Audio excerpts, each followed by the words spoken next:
Hello friends, welcome back to the money video guys and my YouTube channel guys. Today friend we are going to talk about guys call vibration guys, how can be off. Friends, you want to off guys your phone guys, phone call vibration. Friends, your phone vibrate on call, so friends you want to off it, so friends you can off. So friends, now let's see how can be off guys call vibration setting in Samsung phone device.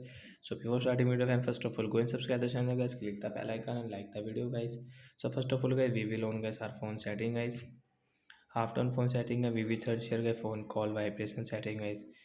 Call vibration setting as you can see, we will tap here. So once you can see call vibration, we will tap here. So we will click on this phone silent. So once your call vibration will not work in your Samsung phone device guys. So like that guys, we can off guys call vibration in Samsung phone device. So bye bye guys, thanks for watching the video. I hope friends you understood how to off phone guys call vibration in Samsung phone device. So bye bye guys, we will meet on next video. Friends, do you have any doubt guys related to guys phone sound and vibration guys, related to sound and vibration, you can ask me in comment section. I will check, I will help you. Bye guys.